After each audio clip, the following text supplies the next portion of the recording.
Hi, welcome to this demonstration of using the Stitch Maker to create a pattern from a super detailed photo.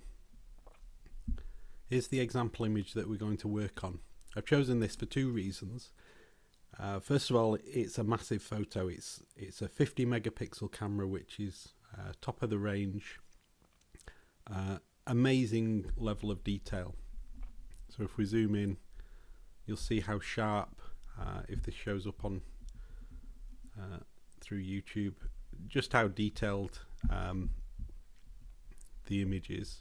Obviously you're not going to stitch that as is, pixel for pixel. It would take you literally hundreds of years. The other reason for using it is it uses a lot of skin tones excuse me, which can be a challenge to making patterns, because there's not the range of tones available as thread colours. So the first step is we're just going to go to the designer and we're going to drag and drop the photo onto the page. You'll see the progress spinner at the top.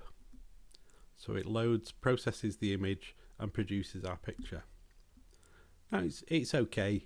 There's a few things we could improve. There's some banding around the skin tones as I was explaining, and there's not a huge amount of detail. So you already at this zoom level you can see some of the stitches visible, and there's banding of colours. This is where there just aren't the intermediate colours available to make those stitches. What we can do to improve that is turn on dithering, and this blends together different stitches. Now there are a few different options. Different algorithms produce different results. There's no perfect one for every picture. It's just a case of finding one that you think looks good and suits the image that you're working on. That one looks quite good. Let's zoom out. So this is a rather medium-sized pattern, 333 by 500 stitches. Let's see what happens if we actually ramp up the quality all the way to 1,000 stitches. That sets the maximum size on any one size. And let's maximize the number of colors as well. We can go up to 255.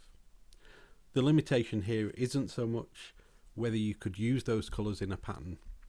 It's really coming up with unique, unambiguous symbols that could be used. So there's the picture. It would look fantastic. It looks very like the original, using the 3 feet rule, where you stand back to look at the images as you'd see it when it was on your wall. But this is a huge pattern. It's very easy to make a pattern that looks great. You just maximize all the input settings, but it would be a challenge to complete this pattern. It's very detailed. There's a lot of confetti, and it's big, and there's a lot of colours. 175 colours have been used. So what we'll do, we'll lower the quality. So let's go down to, let's try and get to 600. Ooh, close. 598. I'll use the keyboard. 599. 600. So again, we've lowered the quality of the image.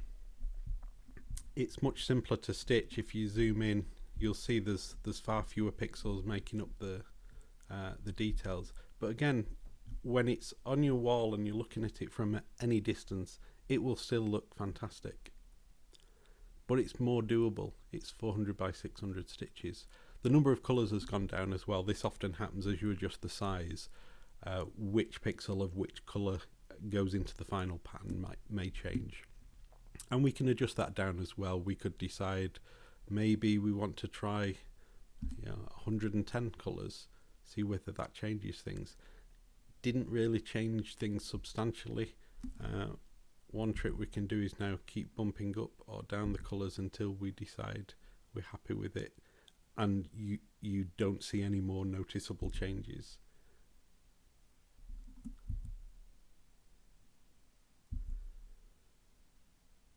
So 115 colours, looks very nice. And there's our final pattern. So we can zoom in, we can see the detail, we can see the pattern. We can actually select colours from the palette at the side and have them highlighted in the pattern to see where they're actually used. One trick I like to do as well, which is easy, is to look at the least used colours. If you've got a lot of colours that only have one, two, a handful of stitches, that can be a sign that you can reduce the number of colours and not really lose a great amount of detail in the final image. But hopefully you've seen we've taken a very detailed photo. We saw what it looked like when we maximised the number of stitches and the number of colours.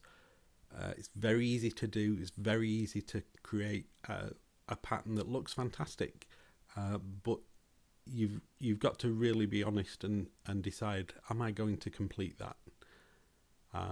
It's better, in my opinion, to be realistic, reduce the number of stitches, reduce the number of colours, so that you get an image that still looks great, but you can actually complete.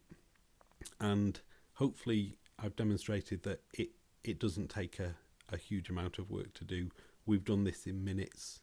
It's taken me a little bit longer as I've explained some options. Give it a go. Let us know how you get on.